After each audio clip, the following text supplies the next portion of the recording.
préambule à la lecture de la lettre D 1378 de Stone Garden Teapot. Cette longue lettre D 1378 est absolument incontournable.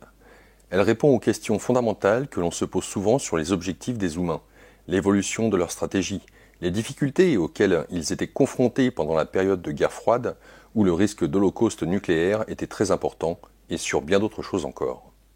Je n'ai pas inclus les 5 très longues notes liées à cette lettre. Vous pouvez les trouver en intégralité sur www.humo-science.org. Comme je le soulignais très brièvement dans le premier chapitre, cette lettre arrive à un moment trouble de l'histoire de notre planète. Il est utile de connaître le contexte historique dans lequel s'insère cette D 1378 pour bien comprendre l'utilité et les objectifs poursuivis par les humains. La D 1378 est écrite un an avant l'ouverture du rideau de fer hongrois, au 1er janvier 1989, et un peu plus d'un an avant la chute du mur de Berlin, novembre 1989. La glasnost de Gorbatchev, arrivé au pouvoir en mars 1985, va provoquer un effondrement de la structure socio-politico-économique de l'URSS. De grandes tensions internes émergent qui vont aboutir à des manifestations et des grèves, interdites auparavant. Poussés dans leur dernier retranchement, les partisans de l'ancien régime totalitaire soviétique risquent de provoquer un emballement incontrôlable des événements pouvant possiblement déboucher sur une fuite en avant et un conflit nucléaire. Cette D 1378 montre que les humains avaient sans doute pronostiqué l'effondrement de l'Empire soviétique. L'émotion suscitée par l'annonce d'un plan massif d'intervention humain sur la Terre occulte souvent les autres informations moins spectaculaires, mais tout aussi importantes contenues dans cette lettre. Elle est longue et très dense en informations. Je ne saurais trop vous conseiller de ménager des pauses dans votre lecture pour en tirer le maximum d'enseignements. Le texte débute par une note qui impose un protocole de lecture et des restrictions à la diffusion du document. D 1378. Instructions humaines. Cette enveloppe pourra être ouverte après le 7 février 1988, 25 minutes après la lecture du texte contenu dans l'enveloppe précédente.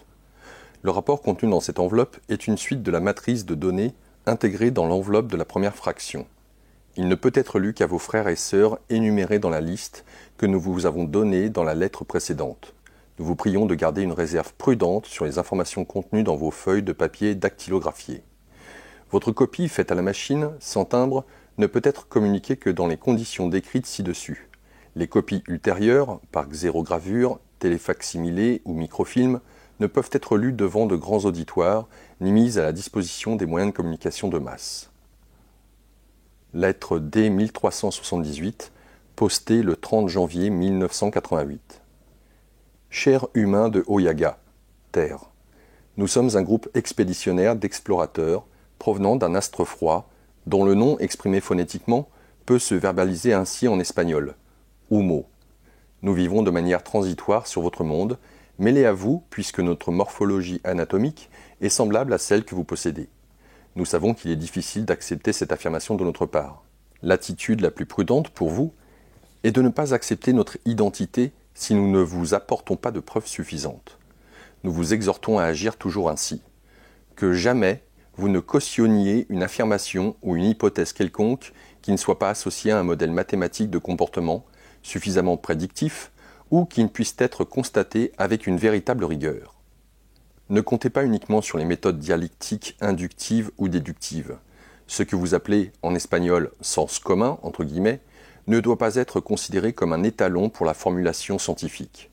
Ce « sens commun » entre guillemets est obtenu par voie intuitive, et l'intuition, bien qu'elle s'avère très valable pour vous parfois, pour résoudre un problème ou créer des modèles et des idées, structurer des réseaux et des systèmes, et, jusqu'à engendrer des créations artistiques, est aussi la source de graves erreurs.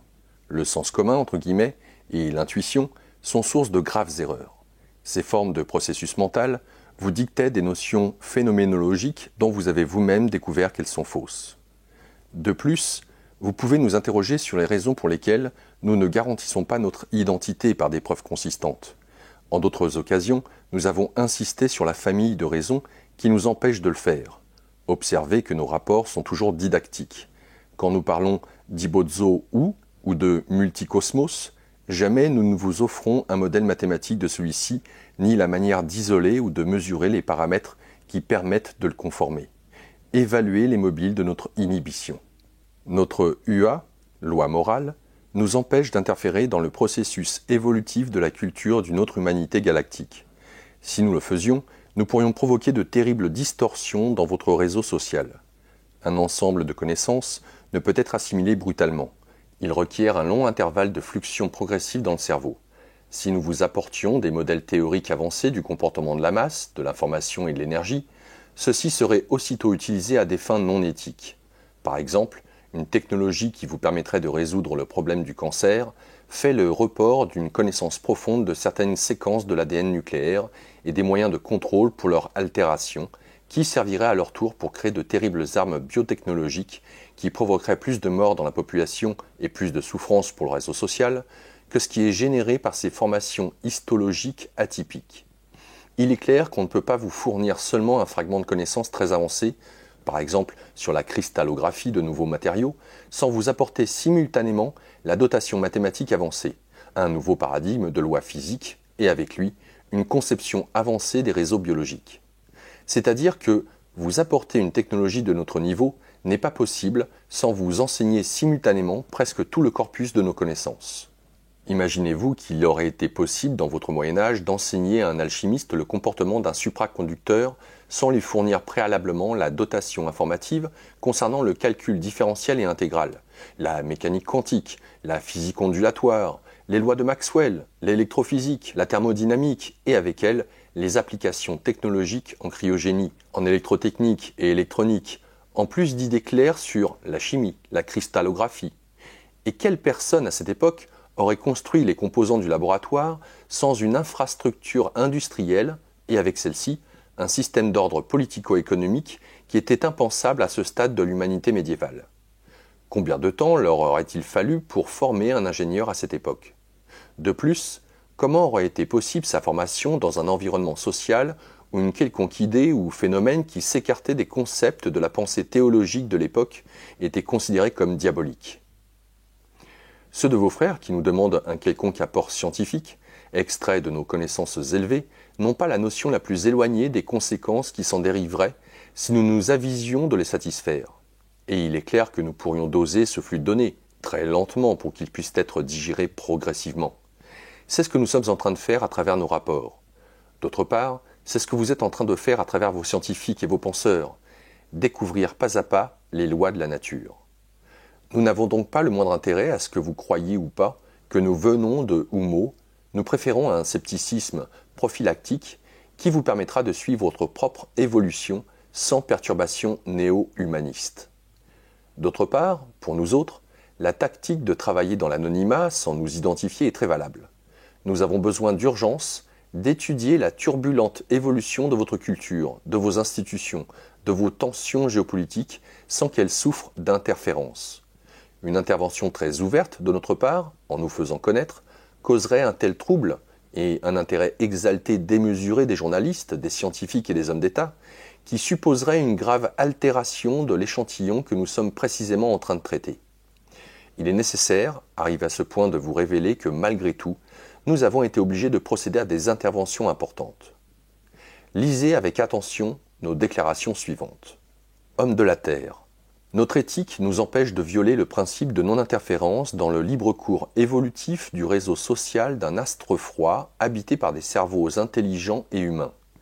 Nous venons d'une entité planétaire située à environ 14 années-lumière de la Terre, et notre groupe explorateur réside parmi vous depuis 1950, le 29 mars, date de la Terre, mêlé parmi vous à la population de différents pays.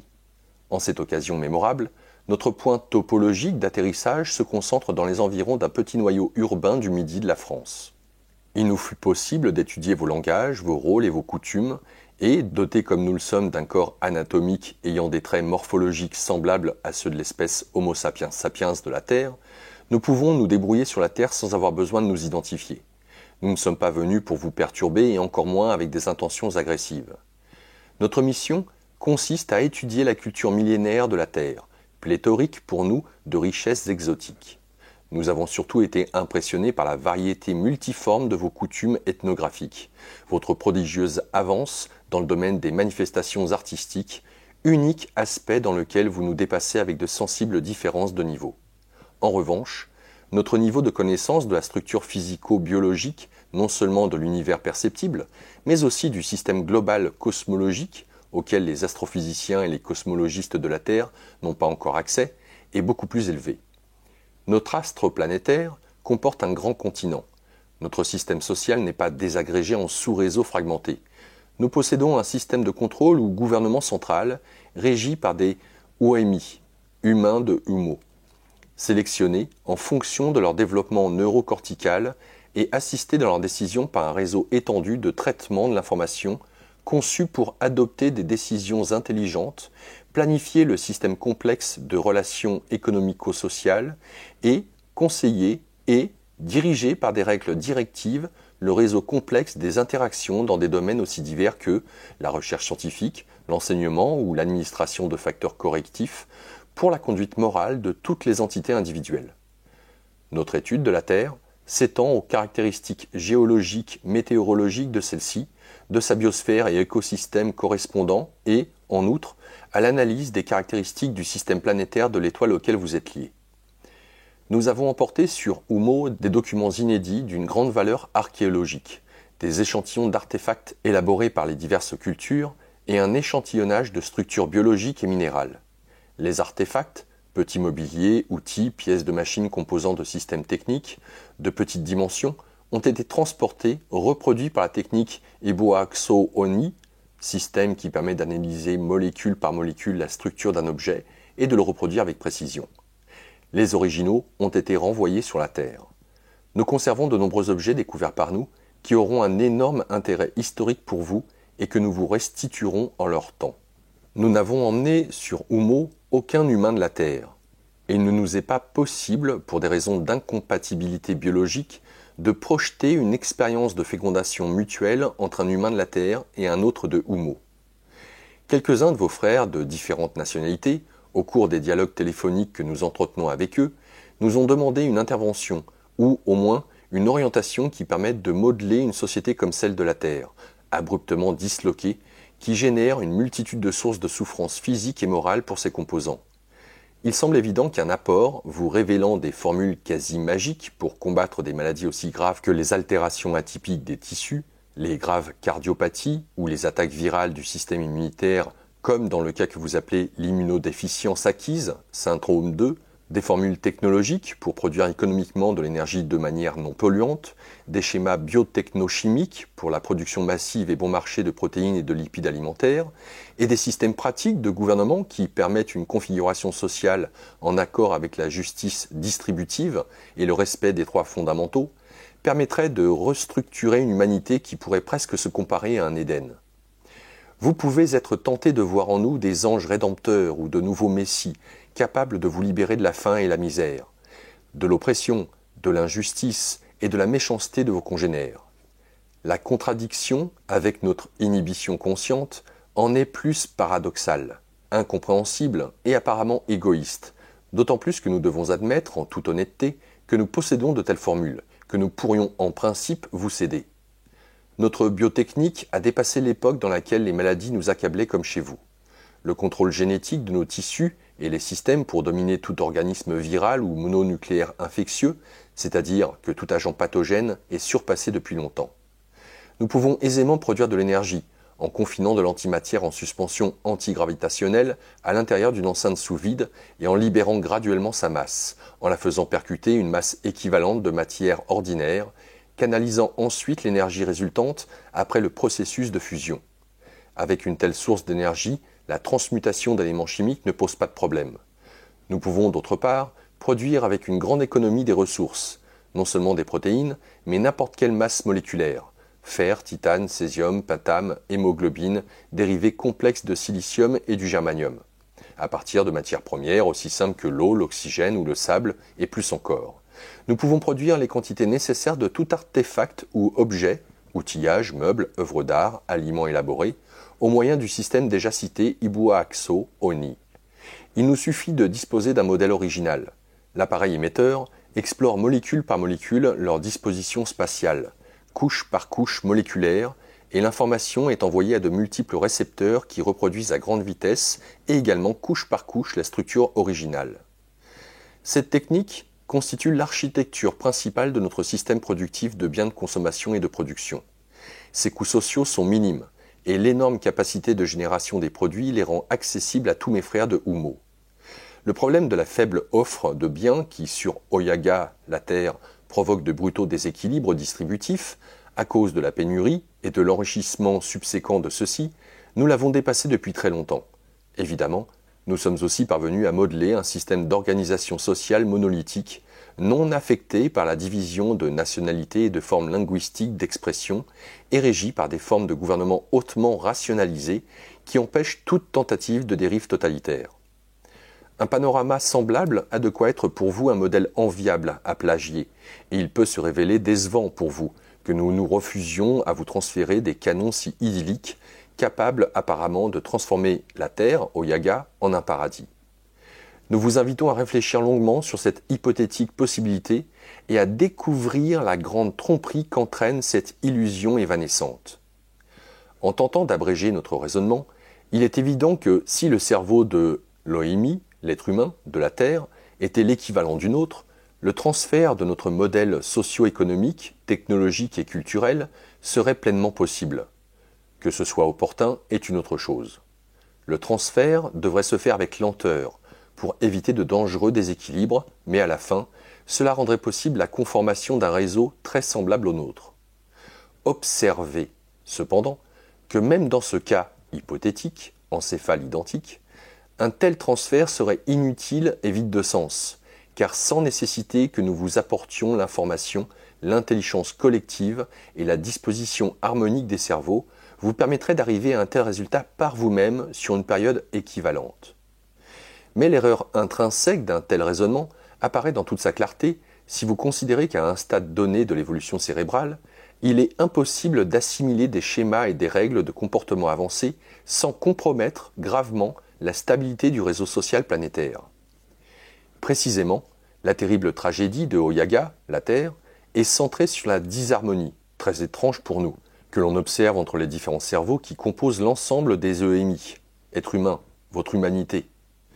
Dans la presque totalité des astres froids que nous connaissons, y compris le nôtre, il existe des différences neurophysiologiques à l'intérieur du même schéma cérébral. Ceci implique que les niveaux d'intelligence et de réponse émotionnelle des divers individus du réseau soient inévitablement différents. Mais, cependant, la dispersion n'est pas excessive. Les sujets affectés par des traits psychoneuronaux atypiques, très en dessous ou très au-dessus de la moyenne, sont vraiment rares. Parmi vous, la distribution est non seulement affectée d'une énorme dispersion, mais elle est même multimodale. En somme, nous évaluons sur Terre, dans le réseau nerveux des configurations non seulement dispersées mais aussi affectées de schémas de connexion internucléo-ganglionnaires différents. Non seulement représentés par les différentes ethnies, mais encore au sein même de celles-ci. Ceci n'est pas le plus grave. Le tronc nerveux, au niveau du noyau réticulaire central et du fascicule cunéiforme, du noyau pontique caudal et du noyau réticulaire oral du pont, ainsi que des noyaux déterminés intégrés à l'environnement du système limbique, nous utilisons la terminologie familière aux neuroanatomistes de langue espagnole, présentent des formations dendritiques classifiées comme paléoencéphaliques dans toutes ses caractéristiques, puisque ces réseaux engramment des règles d'action instinctives héritées de vos ancêtres animaux. Celles-ci modulent des modèles de conduite agressive ou compulsive si sensibles au milieu physico-biologique que non seulement elles empêchent la liberté de décision élaborée dans le cortex, mais elles poussent aussi vers des pratiques irrationnelles et sauvages très dangereuses, car elles sont dotées d'une auréole émotionnelle qui était inconnue chez vos ancêtres mammifères. Ainsi s'expliquent les conduites sadosexuelles, les réactions psychopathiques criminelles, la génération de plaisir chez les tortionnaires, les compulsions délirantes de domination et d'accumulation de richesses, au mépris absolu du droit qui pourrait secourir les frères préjudiciés. Dans ces paragraphes, nous ne vous disons rien que vous ne sachiez déjà. Une technologie avancée, des méthodes d'organisation, une assise étendue d'informations, en somme, entre les mains de cerveaux irresponsables, dotés d'un réseau neuronal paléoencéphalique animal, c'est comme d'abandonner un explosif de grande puissance entre les mains d'un enfant en bas âge. Vous avez créé un ordre, entre guillemets, social, structuré de manière délirante, dans lequel le pouvoir technologique, le pouvoir économique et l'information sont manipulés non par les créateurs intelligents de systèmes ou réseaux émergents, mais par les cerveaux les plus malades ou paléo-encéphaliques de la société. On arrive même à l'ineptie délirante que les gardiens de la loi morale, OUA, ne sont pas des scientifiques honnêtes, mais des leaders fanatiques de certaines communautés religieuses qui falsifient les OUA, les lois, selon leurs caprices et leurs intérêts. Le réseau social de Oyaga, la Terre, est entre les mains de quelques foyers ou centres détenteurs du pouvoir économique. Toute idée, création ou modèle qui, au début, peut être généré par un autre OMI, humain, ou groupe d'OMI, d'êtres humains, étrangers à ces centres de décision, finit immanquablement par être phagocyté, contrôlé par ces premiers.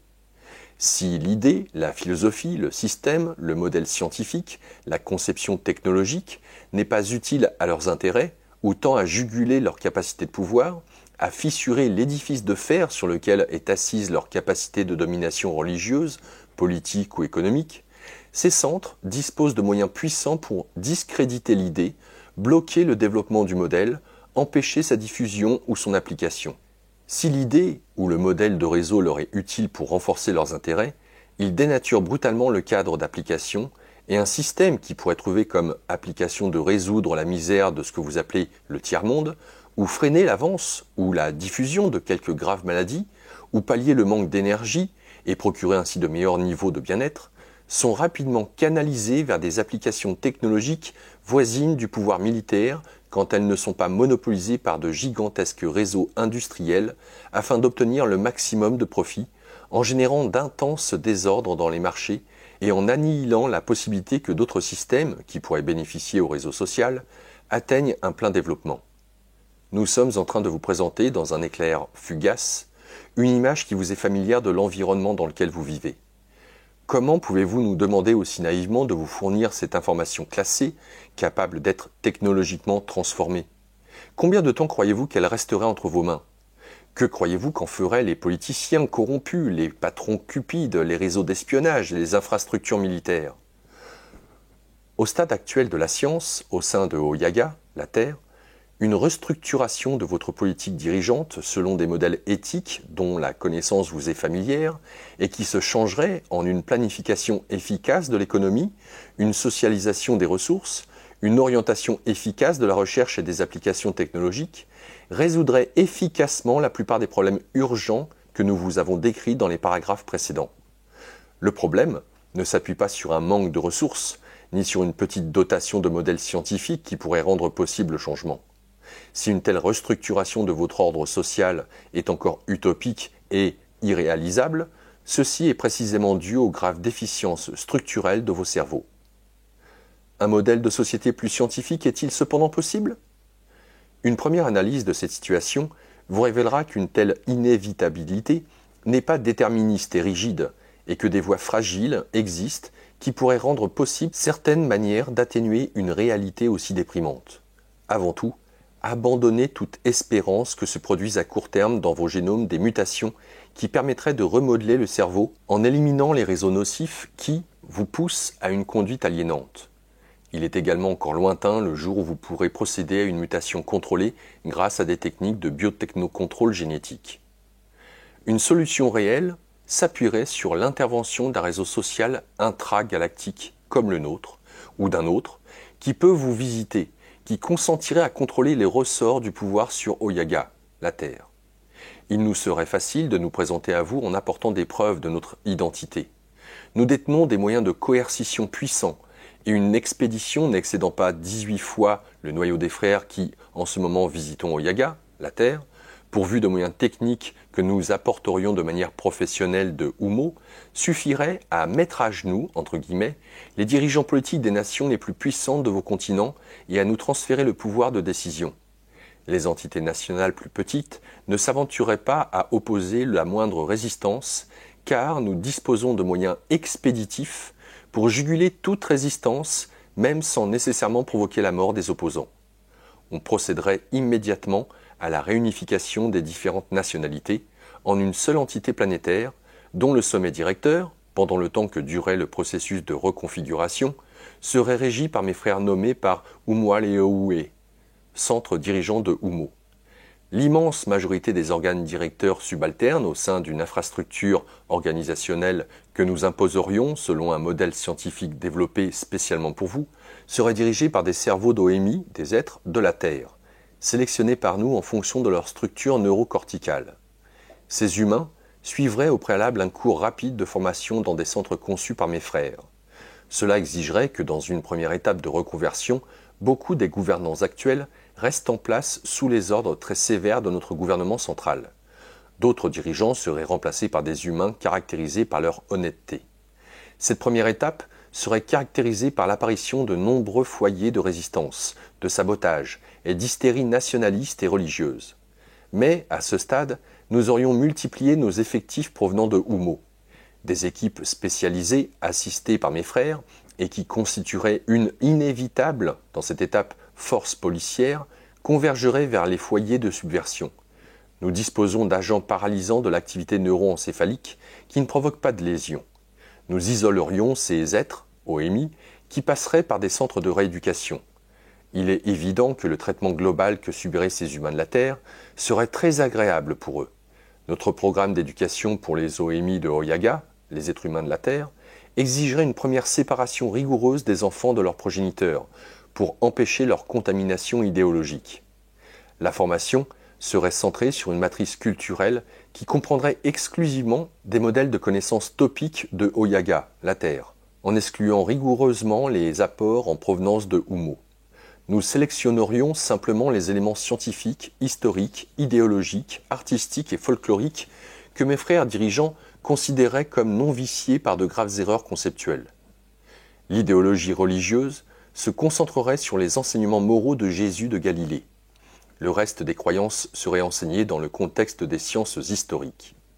Seraient respectées les coutumes ethniques et locales, qui ne nuiraient pas à l'évolution culturelle, à la santé et à la structure harmonieuse du réseau social. Bien sûr, les moyens et les instruments techniques conçus pour la destruction, aussi bien stratégiques que conventionnels, seraient éliminés en reconvertissant la partie utilisable à des fins civiles. On procéderait à une lente reconversion de l'infrastructure industrielle en suivant les patrons d'un modèle économique fondé sur la socialisation du réseau, modèle qui serait élaboré par une convention de spécialistes de Oyaga, la Terre, sous notre assistance. La socialisation du parc international des moyens de production s'effectuerait en passant par des états intermédiaires. Dans une première étape, que vous pourriez appeler coopérative, la gestion et les bénéfices des entreprises seraient gérés par les travailleurs de la chaîne de production, en fonction d'un modèle de répartition des fonctions et des utilités basé scientifiquement sur des paramètres psychophysiques des membres de cette entreprise. Lentement, on progresserait vers les étapes intermédiaires où la gestion, la coordination et les bénéfices seraient dirigés par des réseaux sociaux régionaux, dirigés par un cercle d'êtres humains, OMI, élus démocratiquement, mais contrôlés en temps réel par tous les citoyens. Comme parallèlement un progrès notable aurait été réalisé dans la construction d'un réseau de traitement de l'information capable de s'auto-programmer, la troisième étape permettrait une centralisation de l'activité économique selon un modèle fiable de gestion planétaire et de distribution des revenus basé sur des paramètres économétriques, météorologiques, sociaux, de pollution environnementale, etc., obtenus en temps réel, qui permettraient de modifier quotidiennement la direction rationnelle de cette politique au niveau planétaire. Durant ces phases, la fonction de mes frères se limiterait à un tutorat d'assistance permettant la liberté de gestion économique et politique par des organismes dirigeants désignés démocratiquement dans les couches moyennes et inférieures grâce à une sélection intellectuelle opérée par nous dans la coupole internationale. Mes frères se limitant à signaler les erreurs les plus graves qui impliqueraient une certaine transcendance dans leurs applications. Nos indications ne seraient pas astreignantes. Le régime d'interaction entre les deux foyers de direction, à savoir la commission de Oumo et le gouvernement central de la Terre, Oyaga, se limiterait à des flux d'informations vers mes frères et à une assistance consultative de notre part. Cependant, les forces de coercition, policières, seraient dirigées par Oumo et assistées par des spécialistes de notre astre froid. Ces agents seraient exclusivement humains, dotés de technologies spéciales. Ce serait une des très rares exceptions où nous apporterions nos propres techniques, coercitives, capables de paralyser la fonction neurocorticale pour un temps déterminé de tous les mammifères se trouvant dans un rayon d'action donné. On tolérerait l'usage de cette technologie, mais pas la révélation de ses bases technologiques. C'est pourquoi il a même été prévu que l'équipement s'autodétruirait au cas où l'on tenterait de le soustraire de notre contrôle. Nous imposerions en outre un nouveau modèle de cadre juridique et un modèle de réhabilitation pénale fondé sur des systèmes modernes et puissants de traitement psychologique et de rééducation, fondés sur des patrons moraux inspirés de la véritable doctrine de Jésus de Galilée. Dans la première étape de notre intervention, comme vous pouvez le constater, notre niveau de direction serait presque total. Nous avons prévu la décroissance progressive de cette fonction en transférant petit à petit l'autorité aux organismes de Oyaga, la Terre, au fur et à mesure que se serait structuré un nouveau modèle de société civile planétaire, plus en accord avec les lignes scientifiques et les enseignements moraux de votre Oemivoa, Jésus. Dans quel cas interviendrons-nous? Ce modèle d'intervention est évidemment hypothétique. Nous ne consentirons jamais à interférer dans votre évolution sociale dans les conditions d'un progrès naturel. Seulement nous pensons sérieusement intervenir et nous allons le faire au cas où nous détecterions un risque imminent d'une destruction de votre réseau social par une conflagration nucléaire ou par des armes à plasma ou biotechnologiques. Nous ne pensons pas qu'un conflit avec usage exclusif d'armes chimiques puisse provoquer l'extinction de l'espèce. Nous insistons, seule la certitude que l'Oemi de Oyaga, l'être humain de la Terre, pourrait disparaître de son astre froid, nous fournirait l'argument moral d'une intervention, et déjà dans ce cas, nous ne nous limiterions pas à stopper le processus d'annihilation mutuelle, mais notre groupe expéditionnaire augmenté en effectifs et moyens techniques les mettrait en action selon le schéma résumé dans les paragraphes précédemment dactylographiés. Il est difficile d'évaluer le niveau probabilistique pour que cela se produise, ce qui, en outre, fluctue avec le temps.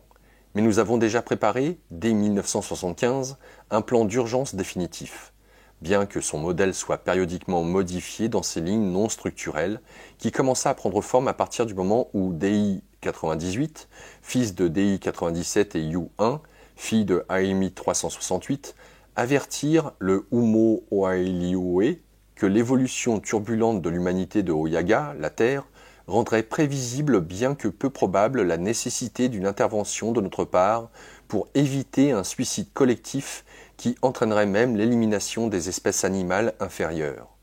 Il fut immédiatement convenu d'adopter les mesures pertinentes pour prévenir cette urgence. Premièrement, construction en différents points de Oyaga, la Terre, de bases souterraines dotées de l'étanchéité et de moyens d'auto-approvisionnement en oxygène, eau, énergie et produits d'alimentation. De telles installations furent conçues pour servir de refuge à nos expéditionnaires et à un contingent réduit d'OMI de Oyaga, d'êtres humains de la Terre, qui assuraient leur survie en cas d'attaque généralisée avec des armes à plasma, nucléaires et biotechniques, y compris toute la période postérieure du risque d'agression physique et biologique du milieu contaminé, dont la période peut s'étendre à environ 500 jours terrestres. Deuxièmement, équipement de ces bases avec du matériel technique spécialisé pour le cas où nos expéditionnaires se verraient forcés à prendre le contrôle du pouvoir international. Dans ce cas, il a été prévu une première phase dans laquelle mes frères, qui se trouveraient sur Terre à ce moment-là, prendraient le contrôle direct des nations suivantes: États-Unis d'Amérique du Nord, Union des républiques socialistes soviétiques, Canada, Grande-Bretagne, République populaire de Chine. Immédiatement, une seconde expédition de renfort partirait de Umo avec d'importantes dotations de matériel technologique de coercition afin de consolider leur contrôle sur les nations suivantes: République fédérale d'Allemagne, Italie, Roumanie, Albanie, Espagne, France, Japon, République du Vietnam, Corée du Nord, Angola, République sud-africaine, Israël, Iran, Pakistan, Australie, Nouvelle-Zélande, Indonésie, Mexique, Paraguay, Chili, Union indienne, Brésil. On permettrait durant un temps court la souveraineté aux pays restants, en leur communiquant de manière coercitive de procéder au démantèlement de leurs infrastructures militaires, excepté leurs forces policières, jusqu'à ce que leurs dirigeants soient progressivement contrôlés par mes frères. Troisièmement, déjà, alors que l'arrivée en France de nos premiers frères expéditionnaires était très récente, et une fois que la connaissance de la langue française permit de connaître les grandes lignes de la structure socio-culturelle des habitants de Oyaga, dans notre langue, Oyaga signifie « astre froid du carré », ceux-ci considéreraient sérieusement la possibilité d'une destruction massive de la vie sur votre géosphère. Les spécialistes de physique théorique de la République populaire de Chine n'avaient pas non plus encore élaboré une ébauche du modèle théorique d'une arme à plasma. L'arsenal mondial des bombes à fission était réduit et limité à de rares nations, et les États-Unis et l'Union soviétique, avec une certaine avance dans la recherche technique de la part de la première nationalité, se trouvaient en plein développement de la mise au point des armes de fission-fusion. Quand nous pûmes avoir accès aux archives secrètes du DB français, service de renseignement, mes frères s'aperçurent que le développement technique futur d'armes nouvelles et plus sophistiquées était déjà inévitable, que la connaissance théorique dans les domaines de la physique quantique et de la génétique moléculaire déboucherait fatalement, avant 45 années terrestres, sur une dotation des moyens destructifs dont découlerait une destruction de la biosphère terrestre au cas où vous ne parviendriez pas à perpétuer un équilibre socio-politique facile à altérer à tout moment si on tient compte des caractéristiques neuroencéphaliques de l'espèce Homo sapiens sapiens. Pour notre part, on modéla immédiatement un premier projet embryonnaire d'intervention pour cas limite. Nous étions seulement venus disposer à réaliser une étude secrète de la biomasse intelligente et du substrat biologique et géologique qui l'encadrait, et déjà vous nous créiez une complication. L'urgence n'existait pas en cette décennie des années 50. Une annihilation de l'espèce humaine était alors impossible. Mais nos données prospectives signalaient clairement que le danger deviendrait une réalité passé un certain temps, ainsi qu'il en est advenu. Le plan d'intervention, aujourd'hui déjà remanié, envisageait la nécessité de placer sous notre supervision et contrôle rigide les organismes dirigeants du réseau social terrestre déjà divisés et hétérogènes. Il se posait un grave problème. Au cas où l'on déciderait une rapide opération de neutralisation des organes opérationnels gouvernementaux, nous ne pouvions pas compter sur un système de connexion sociale avec le réseau de la Terre. Nous désirons préciser avec les nuances pertinentes cet aspect délicat. Avec un modèle sanglant d'intervention, il n'est pas nécessaire, dans un premier stade, de créer des systèmes de relations. On procède à l'élimination physique ou on capture la coupole de pouvoir de l'ennemi. On neutralise ses moyens défensifs en les paralysant par le démembrement de ses communications, l'annihilation du commandement et la destruction de ses sources d'approvisionnement, de ses unités opérationnelles et de ses services d'information. En lui imposant ensuite un nouveau centre d'autorité, un strict code de justice et des méthodes répressives tendant à dominer la population par la terreur en tuant dans l'œuf tout début de résistance. Il est évident que si notre Umo Oaleue, gouvernement d'Umo, adoptait une décision draconienne tendant à usurper le gouvernement de Oyaga, la Terre, pour le bien de son humanité, notre stratégie et notre modèle gouvernemental seraient très éloignés de cette hypothèse violente. Nous sommes certains qu'il ne suffira pas de présenter notre identité et d'apporter des preuves de notre capacité coercitive devant les organismes internationaux pour que les gouvernements abandonnent leur souveraineté. Et c'est pourquoi nous ne perdrions pas non plus un temps précieux en le tentant, ce qui équivaudrait à augmenter la réactivité immédiate avec une réponse de résistance. Notre concept de neutralisation implique certaines méthodes d'accès au pouvoir sans provoquer des traumatismes graves à l'organisation socio-économique, à travers des techniques socio-opératives qui refouleraient la panique collective ou la paralysie de l'activité du travail et des rouages administratifs.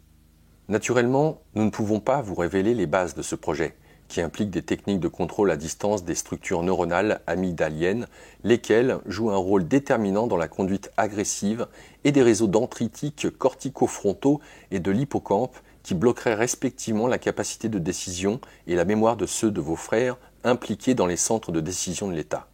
Coupe note 5.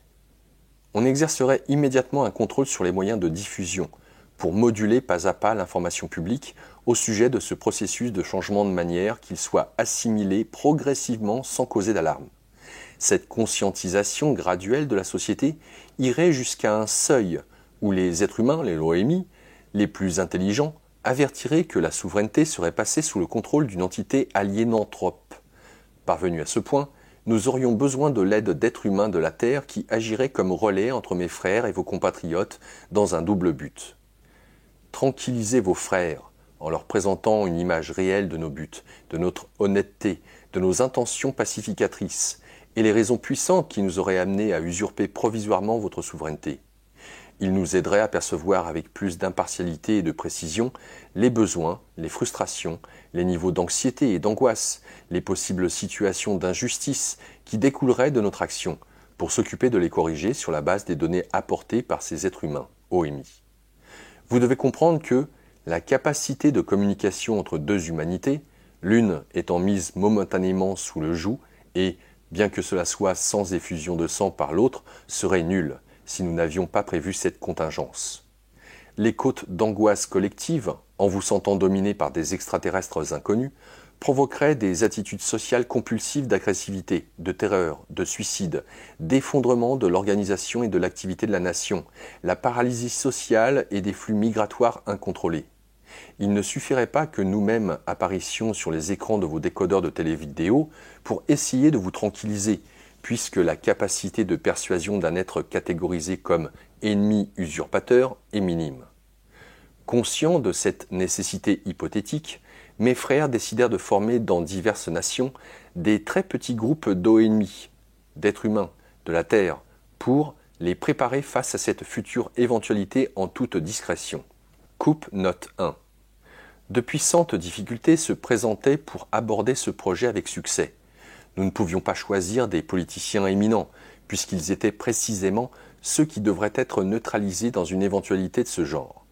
Le profil de l'OMI choisi exigeait aussi qu'il ne fût pas un éminent homme de science, puisque sa capacité de critique exigerait des preuves de notre identité, preuves définitives que nous ne pouvons pas vous apporter pour des raisons profondes.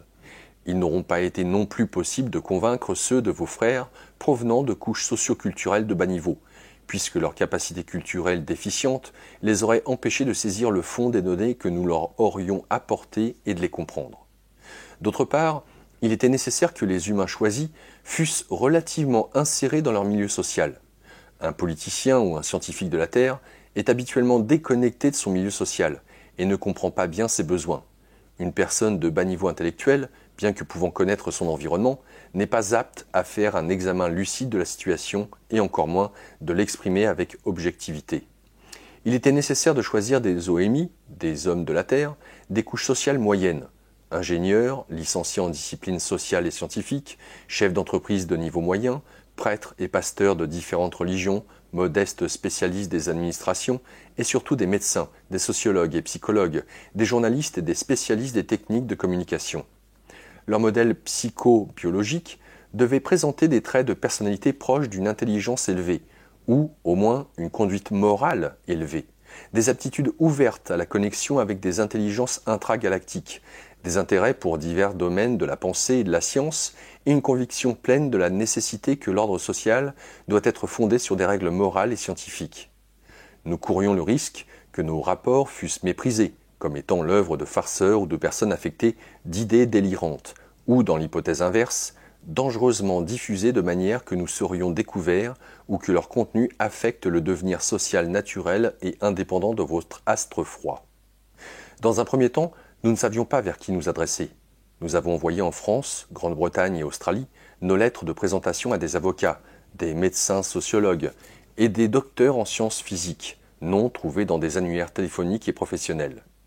Lorsque nous tentions avec nos pauvres capacités phonétiques de vérifier par le canal téléphonique si le contenu des lettres rapports avait fait quelque effet, l'interlocuteur raccrochait son combiné avec indignation. C'étaient des textes qui nous avaient coûté beaucoup d'efforts à élaborer, car ce fut seulement en Australie, à cette époque, que mes frères purent trouver un Britannique qui, outre sa langue, était familiarisé avec les langues françaises et espagnoles, et qui avait accepté de taper à la machine les textes qu'il lui dictait. Ma sœur, Oeri 19, fille de Oba 17, spécialiste en techniques thérapeutiques, parvint en Grande-Bretagne à écrire avec une de vos machines au moyen de ses jointures digitales. Apprit aussi à dactylographier notre frère bien-aimé, Ada 66, qui trouverait plus tard la mort sur cette Oyaga, victime en 1957 d'un imprévisible accident. Coupe de la note 2. Du coup, nous avons pensé le problème résolu. Nous emportâmes sur Oumo différentes machines à écrire, provenant de sociétés fabricantes connues, et nous les rapportâmes transformées avec un système transducteur qui permettait de les actionner au moyen de fluctuations décodées d'un paramètre physiologique.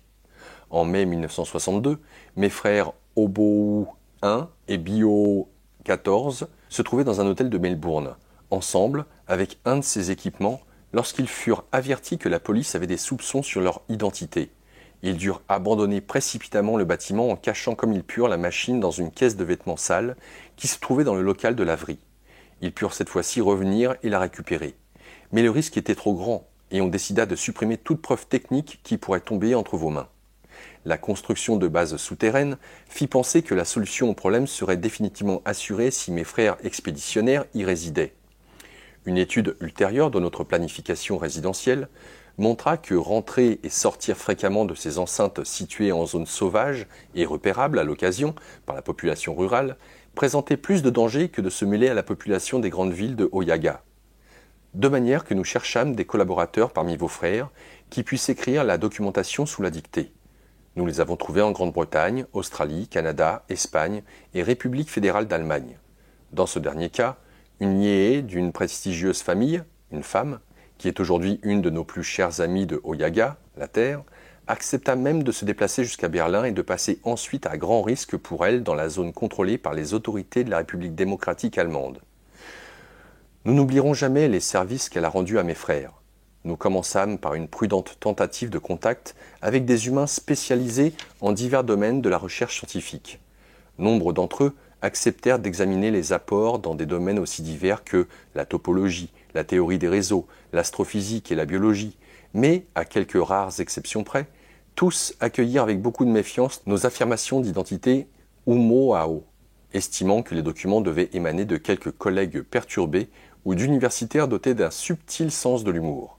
À cette époque, notre objectif prioritaire consistait à rendre d'une manière ou d'une autre l'apport que vous nous aviez fourni sans le savoir concernant le patrimoine culturel de Oyaga, la Terre.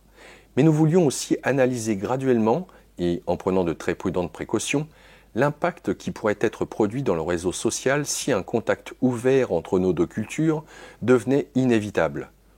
Au cas pas encore écarté où vous captureriez un ou plusieurs de mes frères, une franche identification deviendrait inévitable en provoquant des perturbations sociales qui s'avéreraient alors difficilement évaluables par nos spécialistes. Derrière cet objectif primordial se dissimulait un autre centre d'intérêt, le plan d'urgence déjà réitéré dans l'hypothèse de l'imminente destruction biologique sur Oyaga. Comment connaître les inquiétudes de la masse humaine soumise subitement à la tutelle de fer de quelques êtres venant d'une autre entité galactique ? Nous devrions préparer un réseau réduit et sélectionné de citoyens de différents pays.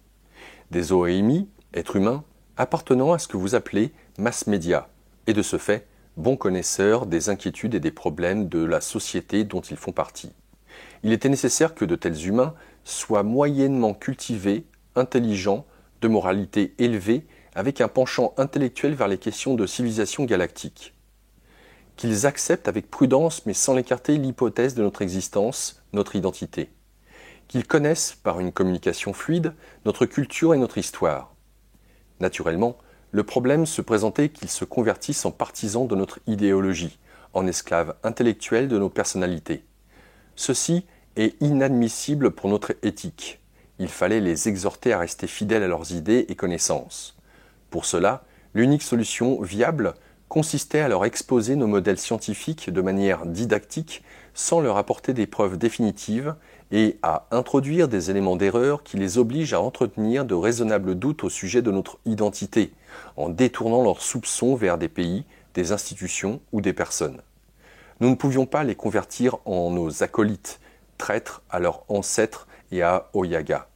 Notre intention dans le futur, au cas où nous aurions recours à leur service, une fois déployé cet hypothétique plan d'usurpation du pouvoir, ne serait pas axée à les convertir en gouvernants marionnettes de nos organes dirigeants, mais en une chaîne nécessaire ou réseau de liaison capable de tranquilliser leurs frères grâce à l'information qu'ils posséderaient sur notre culture et nos intentions, et de nous procurer des données précieuses sur les besoins urgents et les préoccupations d'un réseau social momentanément paralysé par l'incertitude et la terreur de se sentir dominé par des forces inconnues.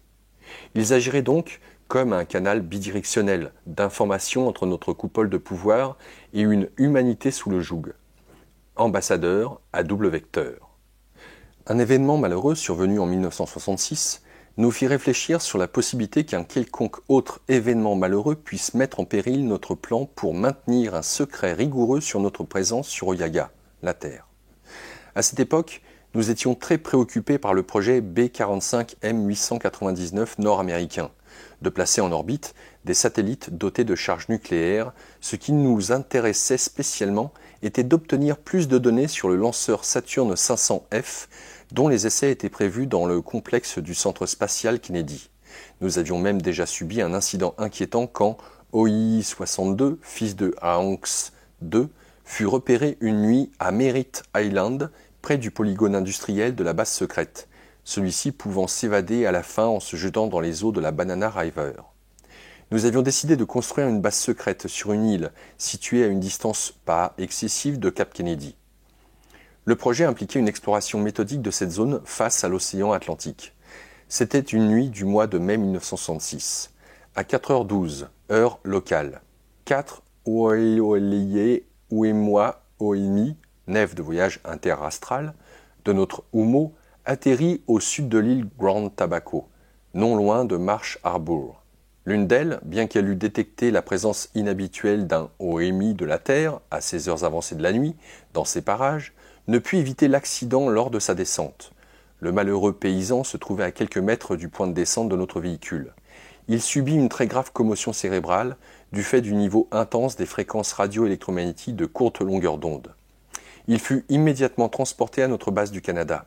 On dut effectuer une transplantation du tissu embryonnaire et réaliser une intervention chirurgicale complexe en accédant à son aire hypothalamique à travers ses fosses nasales. Il fut également nécessaire d'accéder à l'hippocampe pour effacer l'information engrammée et lui empêcher l'accès de données durant les minutes postérieures au rétablissement de ses fonctions conscientes. À 7h40 de ce 21 mai 1966, nous l'avions laissé rétabli en un point du lieu pas très loin d'où s'était produit le malheureux événement. Que serait-il arrivé si cet humain était mort par notre faute? Tous ces problèmes ennuyaient mes frères. N'était-il pas mieux d'abandonner un astre froid autant au bord d'une hécatombe? Il était prévisible que dans l'avenir se déchaîne même une attaque mutuelle d'une telle rapidité qu'il nous serait même impossible de contrôler la situation, allant jusqu'à affecter la vie de certains de nos expéditionnaires. On décida pourtant de poursuivre notre travail d'étude et parallèlement de continuer les contacts en formant des groupes choisis d'humains de la Terre dans quelques rares nations. En ce temps-là, nous avions découvert que des milliers d'OMI, êtres humains, se montraient vivement intéressés par ce que vous appelez la phénoménologie UFO. Les conditions spécialement favorables de plissement spatial de ces années-là, qui s'étendaient de 1943 jusqu'en 1978, avaient permis d'accéder au système planétaire de votre Soleil, non seulement à nous, mais aussi à d'autres civilisations galactiques. Elles n'étaient pas nombreuses, et les contacts dans nos nefs firent l'expérience avec l'atmosphère terrestre et les atterrissages subséquents se réduisirent à un nombre réel bien plus faible que celui estimé par de nombreux spécialistes de la Terre. Nos Oelia, nefs humaines, provenaient de différents astres dotés de civilisations avancées. Nous ne nous connaissions pas à l'exception de rares cas, et nous suivions la norme de ne pas interférer dans nos missions respectives. Seules 3 civilisations galactiques décidèrent de laisser de manière permanente des corps expéditionnaires sur différents continents. Une 4e, provenant d'un astre situé à 96 années-lumière de la Terre, dont vous pourriez prononcer le nom comme Go, vous visita plus de fois que toutes les autres réunies, en nous y incluant, nous, les OMI de Humo. La morphologie anatomique de ces êtres OMI, intelligents, les trahissait.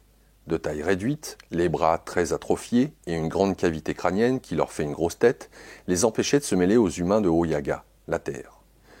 Depuis 1948, en décembre, avant notre première expédition sur Terre, ils sont arrivés sur votre astre et se sont établis dans un nombre réduit de bases sous-marines.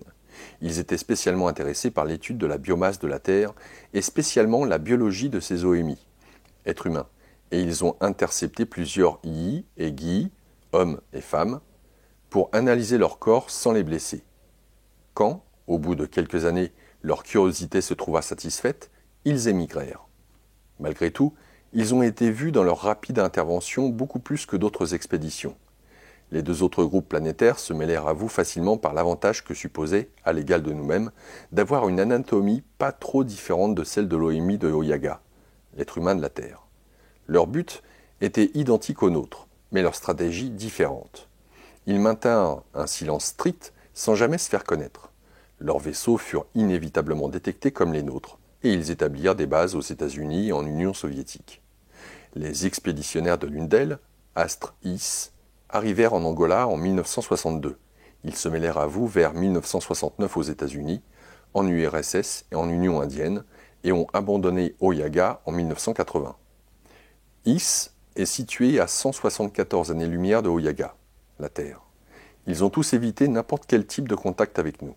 Aucune de ces civilisations ne vous causa de tort, suivant des normes plus ou moins différentes mais coïncidant pour l'essentiel, dérivées des lois universelles, lois morales humaines.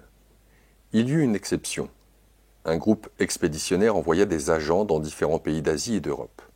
2 d'entre eux arrivèrent en Espagne avant que Abaïxi IV, fils de Abaïxi III, mette pour la première fois son corps en contact avec la péninsule ibérique. Des années plus tard, grâce à leurs appareils de contrôle cérébral, ils se connectèrent à un citoyen japonais résidant à Madrid, puis, par son intermédiaire, avec un autre OMI appelé Fernando Sesma Manzano.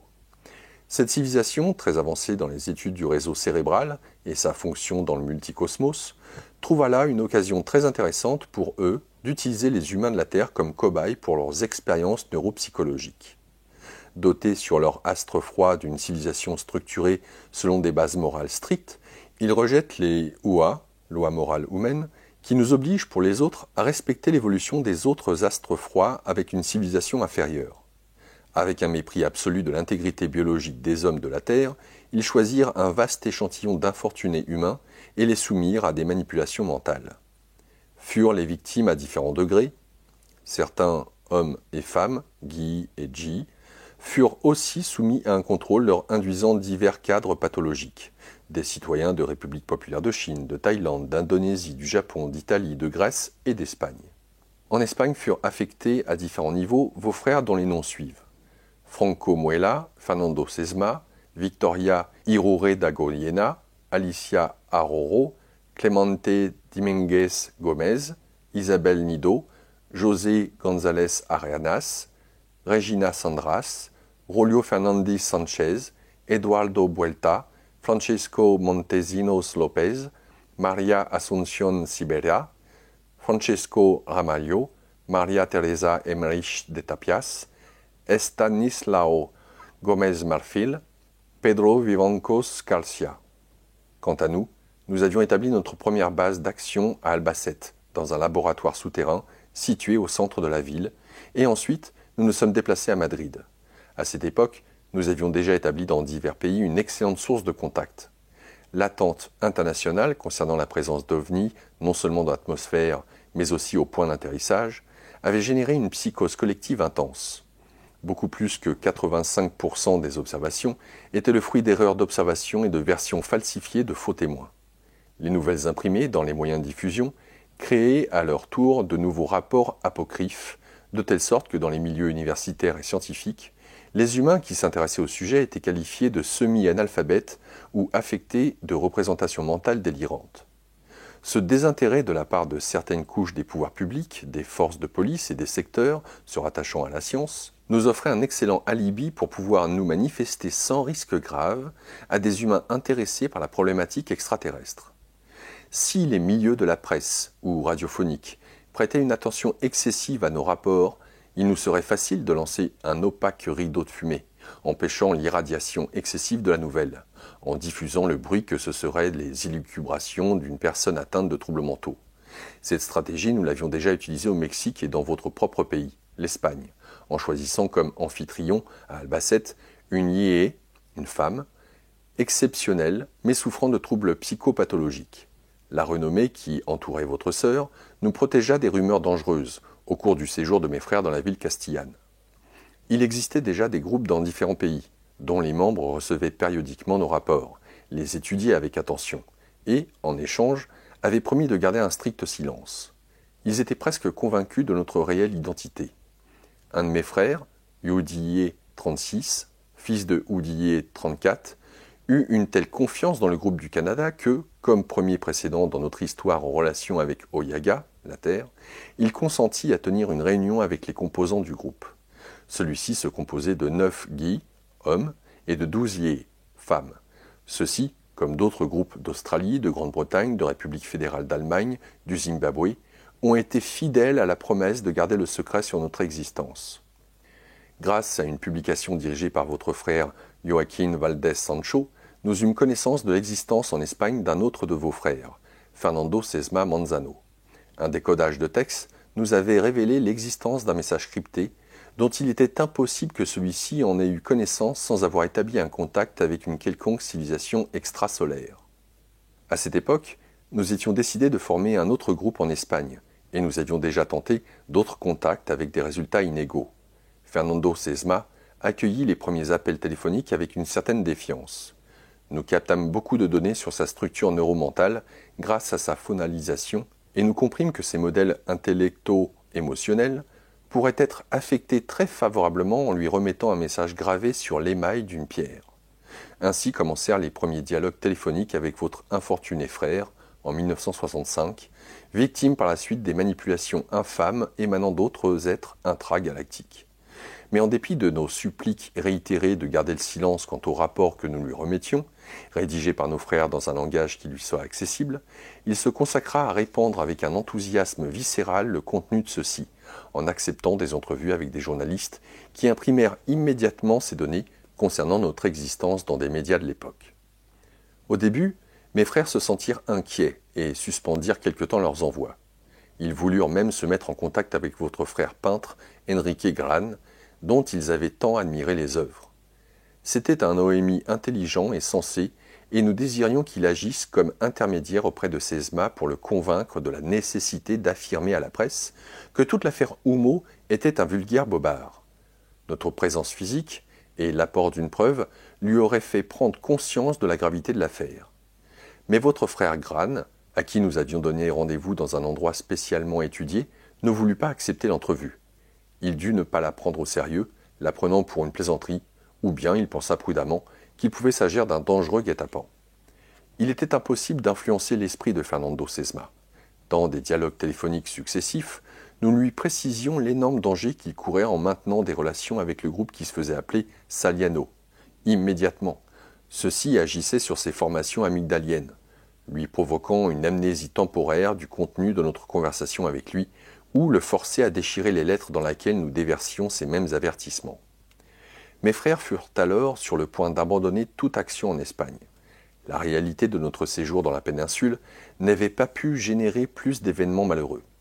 À Albacete, nous avions été sur le point de provoquer une très grave épidémie aux conséquences incalculables pour n'avoir pas pris des précautions plus strictes. Par notre faute, une Yé, femme, innocente, se voyait impliquée dans un processus judiciaire.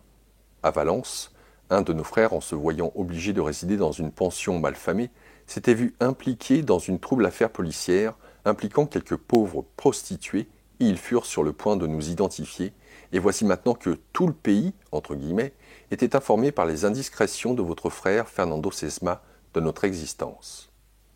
Mais cette fois, avec une grande joie de notre part, mes frères découvrirent, réjouis, que non seulement il était faux que la diffusion se serait répandue comme ils le croyaient dans tout le pays, entre guillemets, avec le risque que la nouvelle filtre à tout Oyaga, la Terre, mais qu'aussi l'irradiation de ces nouvelles s'était rapidement amortie et que le secteur du réseau social qui avait lu ces données les assimilait presque avec indifférence.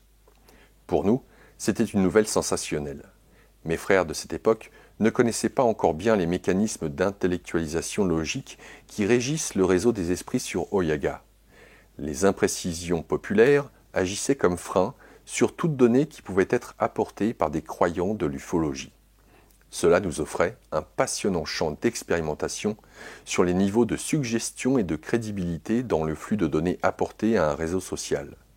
Nous comprenions qu'il était impossible de proclamer avec tous les moyens techniques de résonance à travers les canaux diffuseurs d'informations une vérité et de manipuler le degré d'acceptation de la part de larges couches de la population.